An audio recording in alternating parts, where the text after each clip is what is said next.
बाबा साहब अम्बेडकर की जयंती के अवसर पर तेलंगाना के मुख्यमंत्री के चंद्रशेखर राव जी को मैं अपनी तरफ से और आपकी तरफ से पूरी बधाई देता हूं कि उन्होंने आज 14 अप्रैल है, बाबा साहब का जन्मदिन है।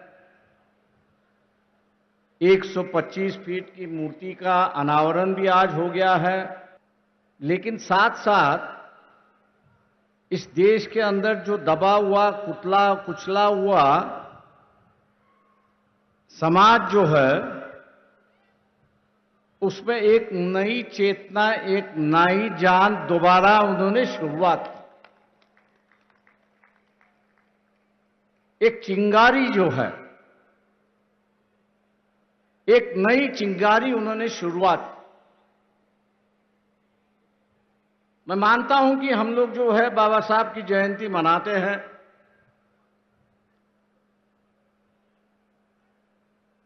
ढोल बजाना, गाना बजाना, बाबा साहब की बातों का दोहराना,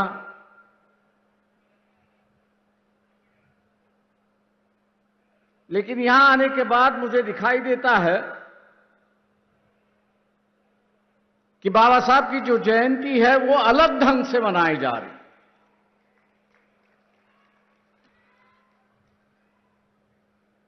ना सिर्फ उनके गुणगान जा रहे हैं, गुण है, गान है, उस पर लोग गा रहे हैं, लेकिन हकीकत में जो बाबा साहब यहां पर चाहते थे, इस देश में जो हमेशा बाबा साहब चाहते थे, उस पर शुरुआत हुई। बाबा साहब ने जरूर हमसे कहा कि शिक्षित बनो,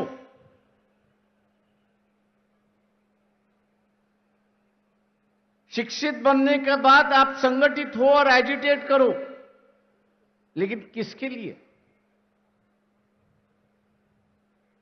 हमको संघर्ष करना है। किसके लिए? तो संघर्ष करना है समाज में बदलाव लाने के लिए।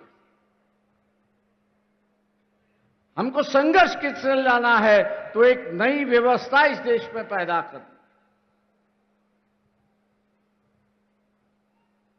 हमको इस देश में संघर्ष क्यों करना है? तो इस देश में इंसानियत पनपनी चाहिए, इसके लिए हमको संघर्ष करना है। ये तो सिद्धांत हुए कि जिस पर हम समाज बनाना चाहते हैं।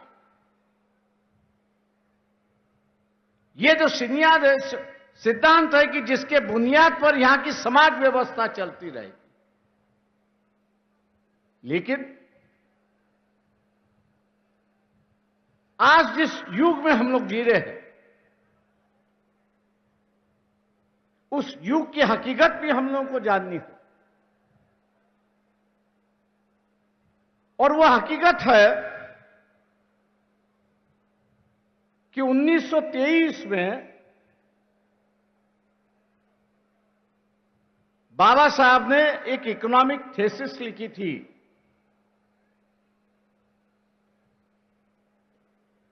बाबा साहब ने एक इकोनॉमिक थीसिस लिखी थी कि जिसका नाम था प्रॉब्लम ऑफ रूपी, रुपए की समस्या। और इस किताब के माध्यम से बाबा साहब ने यह बताने की कोशिश की कि उस वक्त का जो राज था, अंग्रेजों का जो राज था, इंग्लैंड का जो राज था, वो रुपए के साथ में कैसे खेलते थे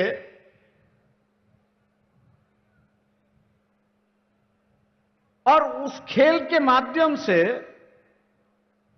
वो भारत को लूटते थे। बाबा साहब पढ़े लिखे थे, इसलिए उन्होंने प्रॉब्लम ऑफ रूपी रखा। हम लोग जैसे पढ़े लिखे जो है वो उसको ये कहेंगे थ्योरी ऑफ लूट। मतलब एक दूसरे का पैसा कैसा लूटना, उसका उन्होंने विवरण किया है कि अंग्रेज जो है वो भारत को किस तरह से लूट रहा है।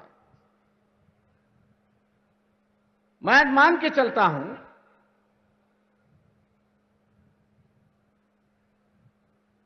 जिसका अब उद्घाटन हुआ,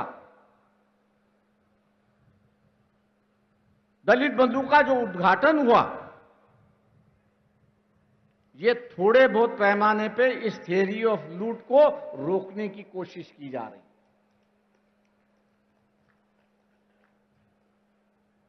क्योंकि यहां जो प्रोडक्शन करने वाला है और बेचने वाला जो है,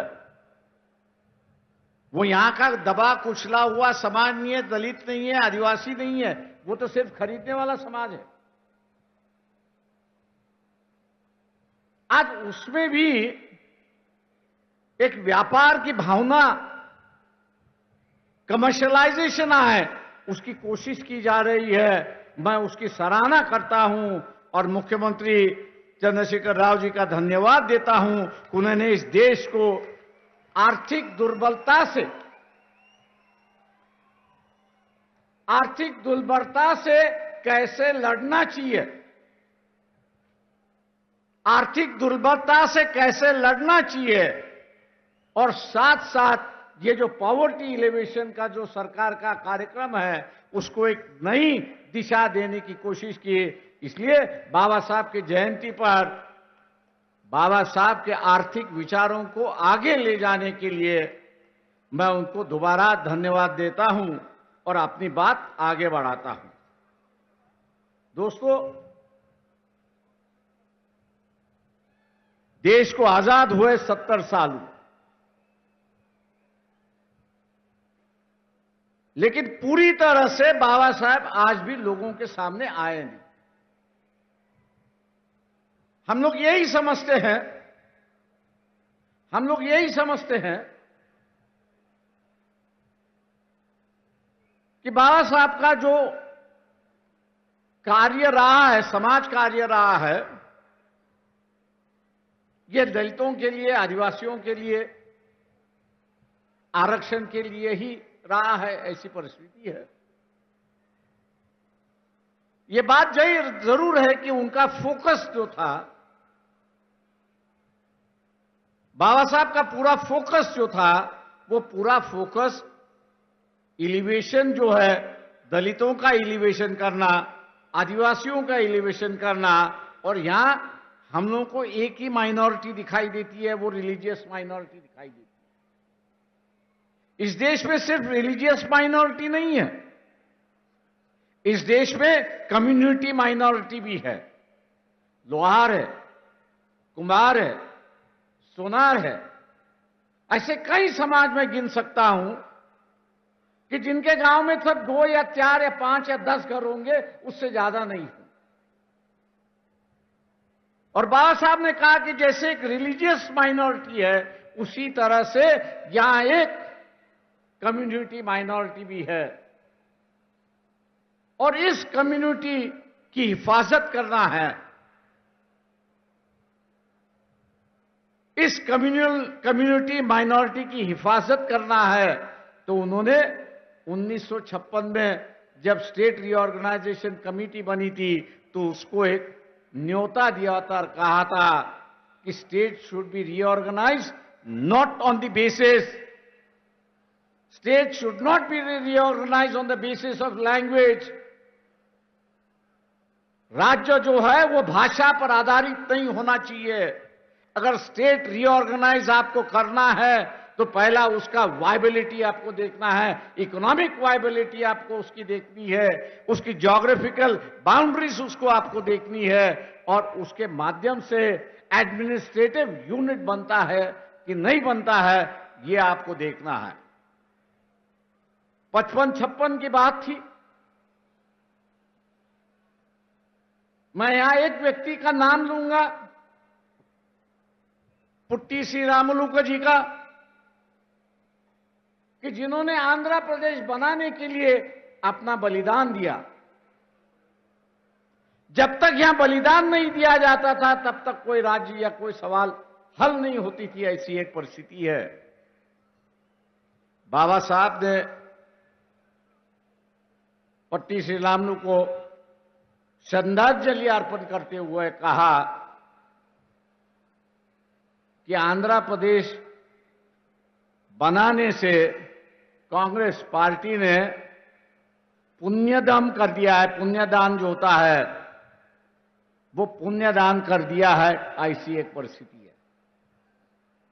मतलब यहां एक राज्य बनाने के लिए किसी को बलिदान देना पड़ता है और बलिदान के बाद ही यहां पर राज्य बनते हैं, ऐसी एक परिस्थिति है। वही बात बाद में 40 साल बाद आई, तेलंगाना का सवाल आया। आज तेलंगाना राज्य बन चुका है और एक नई दिशा, एक छोटे राज्य यहां पर दिखाई दे रहे, ऐसी एक परिस्थिति है। आपको वेलफेयर स्टेट की अगर संकल्पना, वेलफेयर स्टेट की अगर संकल्पना आपको मंजूर करनी है तो राज्य छोटे होने, ये जो बाबा साहब की डिमांड थी वो आज मेरे ख्याल से कई राज्यों में मांगी जा रही है। और इस अवसर पर मैं ये कहूंगा कि व्यवस्था ही बाबा साहब को यहां पर जिंदा रखती है, ऐसी एक परिस्थिति है।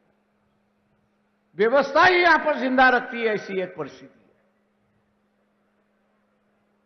एक और इश्यू को लेकर यहां पर मैं आपसे बात करूंगा और वो ये है, मैं मुख्यमंत्री पर उसकी जिम्मेदारी डाल रहा हूं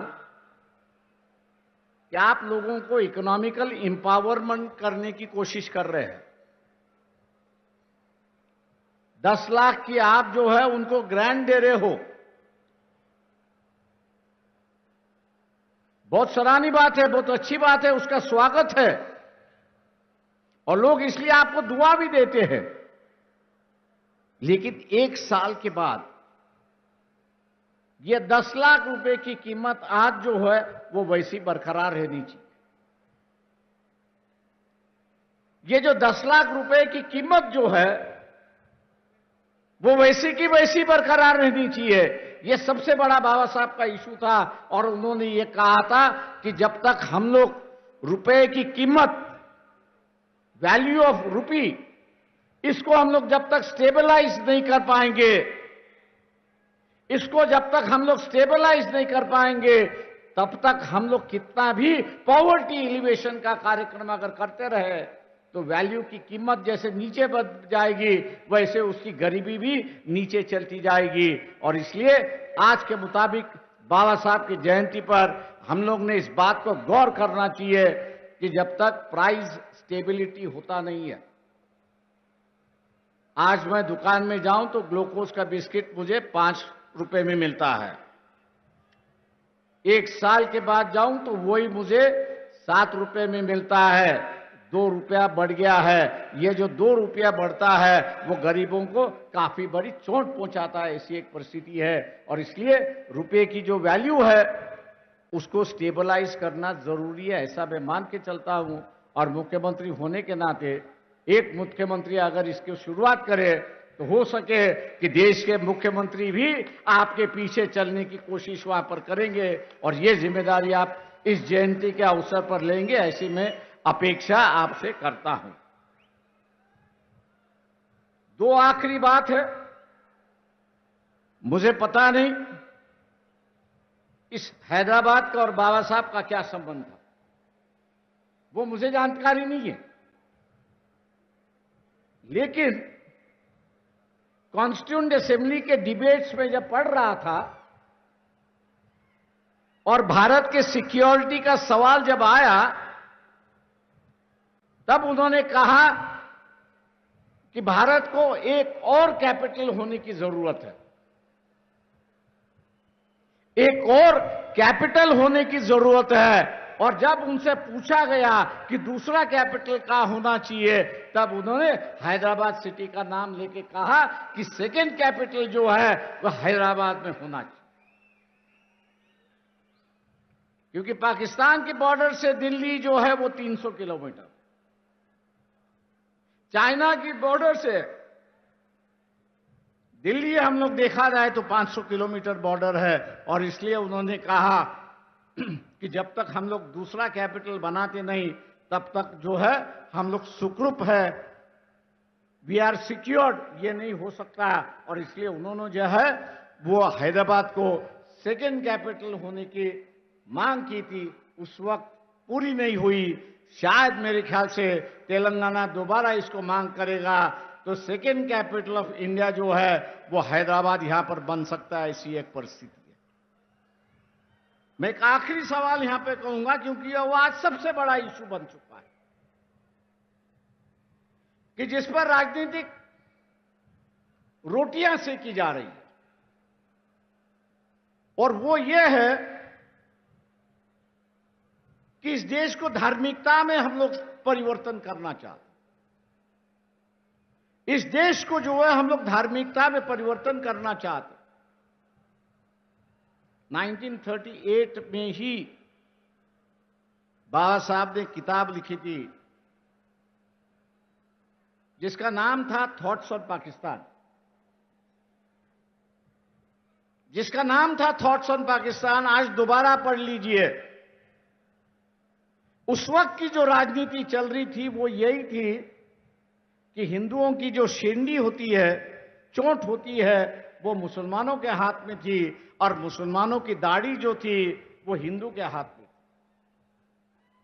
उन्होंने कहा ये राजनीति नहीं चल सकती।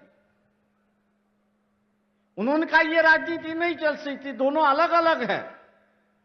और इसलिए उस वक्त उन्होंने बंटवारे की बात कही और कहा कि जो मुस्लिम इलाका है उसको एक नया नेशनहुड होना चाहिए, और यहां जो हिंदू है उनके लिए अलग देश होना चाहिए, और भारत उसका वो देश होना चाहिए। ये 1938 में ही बाबा साहब ने उसको शुरुआत की। बंटवारा भी उसी तरह से हुआ। बंटवारा उसी तरह से हुआ। मेजॉरिटी लिविंग मुस्लिम जो है वो पाकिस्तान बन चुके, हिंदू मेजॉरिटी जो था वो भारत यहां पर बन गया। ये जो राजनीतिक रोटियां सेकने की जो राजनीति चली है, उससे मेरे ख्याल से हम लोग को बचना होगा।